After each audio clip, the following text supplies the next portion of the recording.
వరంగల్లో పాలిటెక్నిక్ విద్యార్థులు ఆందోళనకు దిగారు. పాలిటెక్నిక్ కాలేజ్ నుంచి ములుగు రహదారి వరకు ర్యాలీ తీశారు.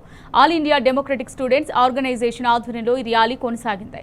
శక్తి పాలసీని వెనక్కి తీసుకోవాలని విద్యార్థి సంఘం నేతలు తేల్చి చెప్పారు. పాలిటెక్నిక్ విద్యను కాపాడాలని డిమాండ్ చేశారు.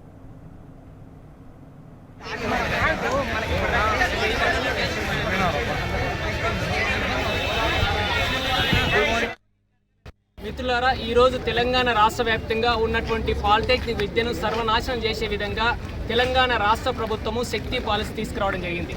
ఈ శక్తి పాలసీ గురించి మనం ఒక్కసారి చూసినట్లయితే, శక్తి అనగా skill oriented human capital and knowledge training institutes అనే పేరు పైన ఇప్పుడు తెలంగాణ రాష్ట్రంగా ఉన్నటువంటి ఎంప్లాయ్మెంట్, లేబరు, అదేవిధంగా ఫ్యాక్టరీస్, ట్రైనింగ్, వీటన్నిటికి సంబంధించినటువంటి ఒక డిపార్ట్మెంట్, లేబర్ డిపార్ట్మెంట్ కింద ఈ ట్రైనింగ్ కాలేజెస్ అన్ని కూడా కలపడం జరుగుతుంది. దీనివల్ల వొకేషనల్ కాలేజెస్లు, అదేవిధంగా అడ్వాన్స్డ్ ట్రైనింగ్ సెంటర్స్, అదేవిధంగా పాలిటెక్నిక్ కాలేజెస్ అన్ని కూడా కలిపేసి యంగ్ ఇండియా స్కిల్ యూనివర్సిటీగా మార్చడం జరుగుతుంది. తెలంగాణ రాష్ట్ర ప్రభుత్వము 2024లో యంగ్ ఇండియా స్కిల్ యూనివర్సిటీగా ఒక యాక్ట్ తీసుకోవడం జరిగింది. అదేవిధంగా ఎడ్యుకేషన్ యాక్ట్ 1982 ప్రకారము ఇప్పుడున్నటువంటి తెలంగాణ రాష్ట్ర వ్యాప్తంగా ఉన్నటువంటి పాలిటెక్నిక్ కాలేజీని స్కిల్ యూనివర్సిటీలో కలపడం జరుగుతుంది.